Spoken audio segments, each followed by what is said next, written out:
अस्सलामुअलैकुम जी। News update में खुशामदीद। वो राना सनाउल्लाह जिसको रखा गया था और ये कहते थे मुस्लिम लीग नून वाले के जी ये पीटीआई को आप कह लें कि सबक सिखाने के लिए और जवाब देने के लिए रखा हुआ है, ये वो राना सनाउल्लाह है। और अब उसी राना सनाउल्लाह को जनाब इस्तीफ़े का कह दिया गया है। और ये किसने कहा है इस पर हम आगे चलकर बात करेंगे, लेकिन ज़रा इससे पहले मैं ये बात आपके साथ कर लूँ कि ये जो इस्तीफ़े की बात है ये सामने क्यों आई है। इसकी वजह बनी है जनाब जो पंजाब असम्बली में परवेज़ इलाही के ख़िलाफ़ जो एतमाद के वोट वाला मामला था वो जब हुआ तो उसके बाद अब ये ख़बर भी गर्दिश कर रही है।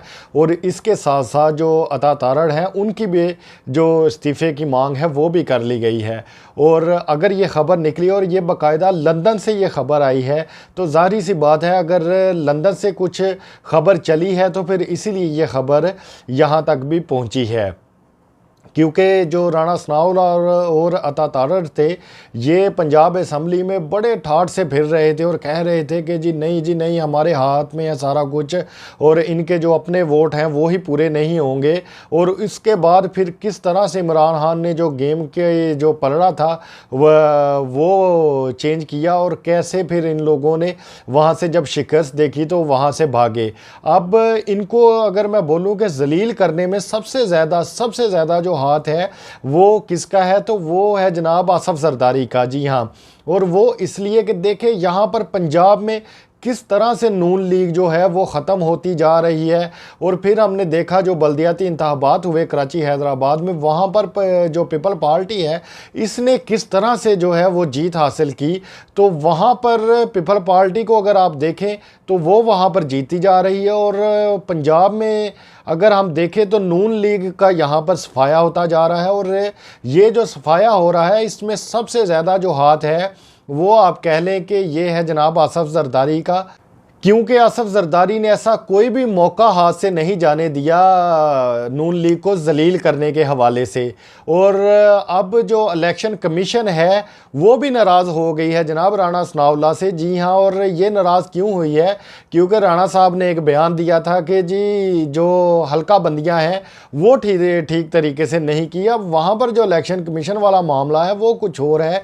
ये शायद समझते हैं कि जो आसफ जरदारी है वो हमारे साथ सिंसेरिटी से चल रहा है और वो हमारा साथ दे रहा है। नहीं जी, आसफ जरदारी तो सिर्फ अपने काम पूरे कर रहा है। और उसने तो आप देखें उसका जो कंपटीटर थी एक जो जमात थी ये नून लीग, उसने तो उसको ही ख़त्म कर दिया जरदारी ने। और अब उसका जो मुकाबला है वो है पीटीआई के साथ, क्योंकि नून लीग तो ख़त्म है। और अब इस हार के बाद जो वहाँ पर हुआ, इससे पहले कि मैं ये ख़बर आपके साथ शेयर करूं, ज़रा मैं एक और भी खबर आपके साथ शेयर करता चलूं कि अब जो नून लीग है इसके अंदर टूट फूट बन गई हुई है। और अब बाकायदा अब जो नवाज़ ग्रुप और शहबाज ग्रुप है ये बन गए हुए हैं।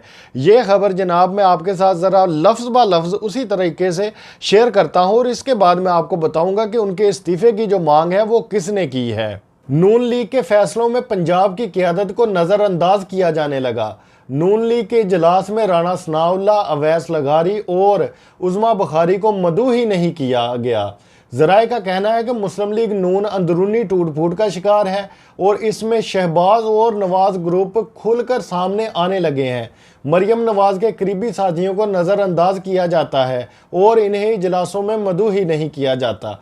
तो ये जनाब अब इनके हाल हैं कि जी ये अब देखें ये तो आए थे महंगाई को ख़त्म करने और पूरी की पूरी जो जमात है ये खुद ब खुद ही एक एक करके ख़त्म होती जा रही है। क्योंकि ये जो 30 सालों से एक दूसरे को चोर और डाकू कह रहे थे, जब ऐसे चोर डाकू इकट्ठे मिलकर बैठेंगे तो फिर झगड़े तो होंगे। और इनके ये झगड़े होते हैं पैसों के बंटवारे पर। तो जब क्योंकि ये पैसे खाने वाली और पैसे खिलाने वाली जमातें हैं, इन्होंने अवाम का तो ना आज तक कुछ किया है और ना आगे चलकर कुछ करेंगे। तो फिर जब इस तरह के लोग इकट्ठे होकर जब चोरों का एक गठ इकट्ठा होकर बैठ जाता है तो फिर वहाँ पर लड़ाइयाँ तो शुरू हो जाती हैं। और फिर उसमें हम देखते हैं कि जो एक बड़ा चोर होता है वो छोटे चोरों को आपस में लड़ाकर खुद सारे पैसे लेकर और उनका सफाया कर कर निकल जाता है। और ये हाल किया है जरदारी ने इस वक्त नून लीग का। अब मैं आपके साथ ज़रा वो खबर भी शेयर करूं कि इनके इस्तीफ़े की मांग किसने की है। और ये खबर जनाब आई है बाकायदा से लंदन से। जी हाँ, अज़हर जावेद साहब हैं जे दुनिया न्यूज़ के, ये वहाँ पर नुमाइंदा खसूसी हैं। और ये अगर वहाँ पर कोई बात करते हैं, नवाज शरीफ से कोई सवाल जवाब करते हैं, तो बड़ा एक इनका अगर सॉफ्ट कॉर्नर आप कह लें तो वो होता है। और अब वही ये बात कर रहे हैं। और अगर वहाँ से, जैसा मैंने शुरू में बात की कि अगर वहाँ से कोई खबर निकली है, और ये वो बंदे हैं जो दिन रात नवाज शरीफ के पास होते हैं, उनके साथ होते हैं, तो अगर इस तरह की कोई खबर निकली है तो अब जारी सी बात है कि जो अता तारड़ है और राणा सनाउल्लाह है, अब ये भी माइनस हो रहा है मिफ्ता इस्माइल की तरह से। पंजाब असम्बली में इबरतनाक शिकस्त के बाद वजीर दाखिला राणा सनाउल्लाह और अता तारड़ को जिम्मेदारी कबूल करते हुए मुस्तफ़ी हो जाना चाहिए, अगर नहीं होते तो इस्तीफ़ा लिया जाना चाहिए। दोनों बुरी तरह नाकाम हुए।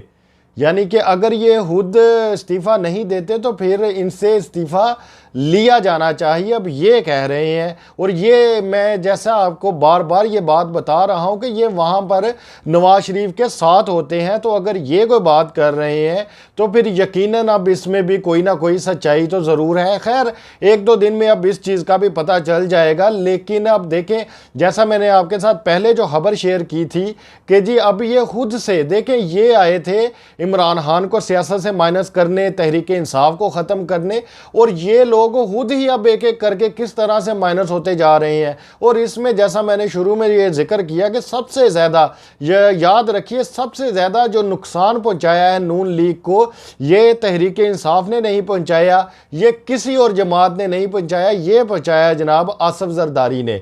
आपकी इस बारे में क्या राय है? आप अपनी राय से हमें ज़रूर आगाह कीजिएगा। आपसे मुलाकात होगी इंशाअल्लाह ताला अगली वीडियो में। तब तक के लिए अल्लाह हाफिज़।